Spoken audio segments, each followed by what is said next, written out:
एक राजा था। उसको अपने आप पर बड़ा अभिमान था।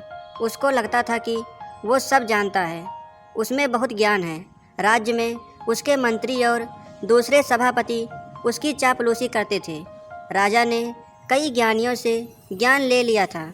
अब उसे लगने लगा था कि इस पृथ्वी पर ऐसा कुछ भी नहीं है जो वो नहीं जानता है।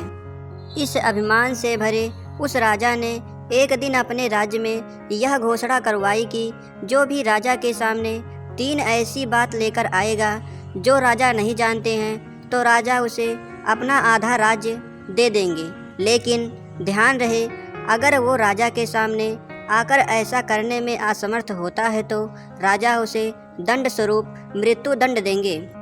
राजा की ऐसी घोषणा के बाद कई लोगों ने सोचा जरूर, लेकिन वो राजा के सामने नहीं जा पाए क्योंकि उन्हें भय था कि राजा को सब पता है, इसलिए वो वहाँ जाकर अपनी जान गंवाना नहीं चाहते थे।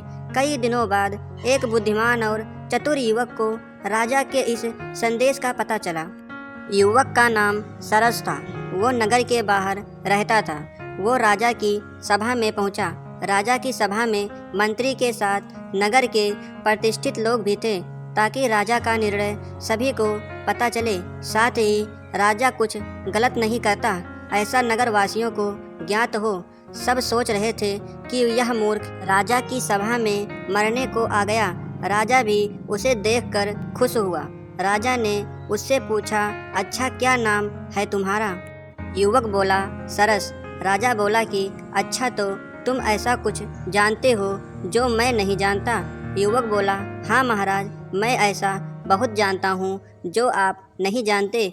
राजा को यह बात सुनकर थोड़ी सी ठेस लगी। राजा बोला, पता है, अगर नहीं बता पाए तो दंड क्या है? सरस बोला, हाँ महाराज, मुझे पता है।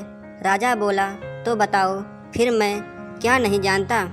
सरस बोला कि मैं आपको 3 बातें तो बता दूंगा, लेकिन बताने के पहले मेरी एक शर्त है। अगर आप वो मानेंगे तो ही मैं शुरुआत करूंगा। राजा ने पूछा, कैसी शर्त बताओ? युवक बोला, मैं 3 दिन में वो 3 बातें बताऊंगा, 1 दिन में 1। राजा ने सभा में बैठे मंत्रीगण की तरफ देखा, फिर उस युवक की शर्त को मान लिया। युवक ने पहली बात बताई। युवक बोला, हे राजन, आपके ज्ञान की ख्याति पूरे राज्य में, लेकिन आप शायद यह नहीं जानते कि आपके राज्य में कितने नगरवासी हैं, जनगणना कितनी है। राजा के चेहरे पर थोड़ी सी सिकन आई, लेकिन फिर उसने अपने मन से कोई भी एक संख्या बता दी और बोला कि तुम्हें क्या लगता है, मैं नहीं जानता कि मेरे राज्य में लोगों की संख्या कितनी है? कुल 5,23,937 लोग हैं। दरबारी राजा की वाह वाह करने लगे। सभी खड़े हो गए। युवक बहुत चतुर था, वो हंसने लगा। राजा उसको हंसता देख बोला, क्या मृत्यु के भय ने तुम्हें पागल कर दिया जो हंस रहे हो?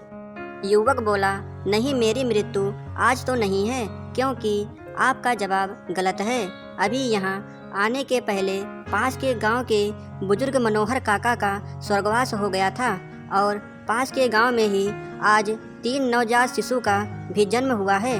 क्या नवजात आपके राज्य में नहीं आते महाराज? सभा में थोड़ा शोर हुआ। एक मंत्री बोला, तुम चतुराई कर रहे हो, जीवित और मृत्यु का आंकड़ा तो प्रतिदिन बदलता रहता है। युवक ने मंत्री से कहा कि क्या मैं गलत हूँ?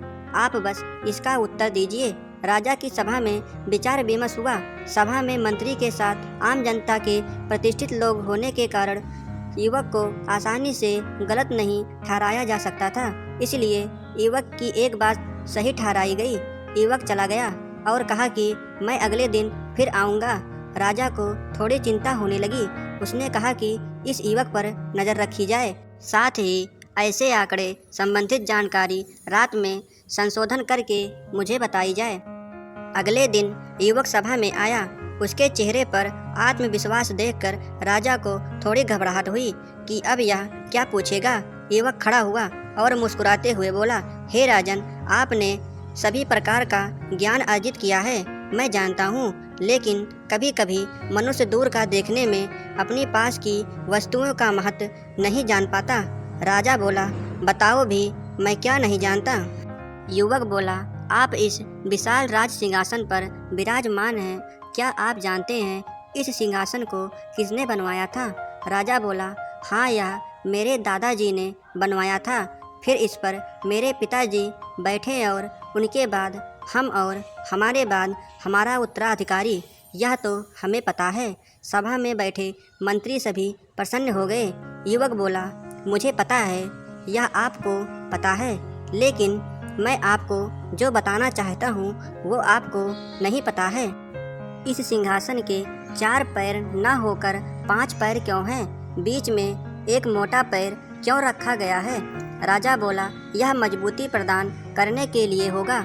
युवक बोला, होगा या है? राजा के चेहरे पर हवाइयाँ उड़ गई। बोला, यह मजबूती के लिए ही है। तुम अब चतुराई दिखा रहे हो।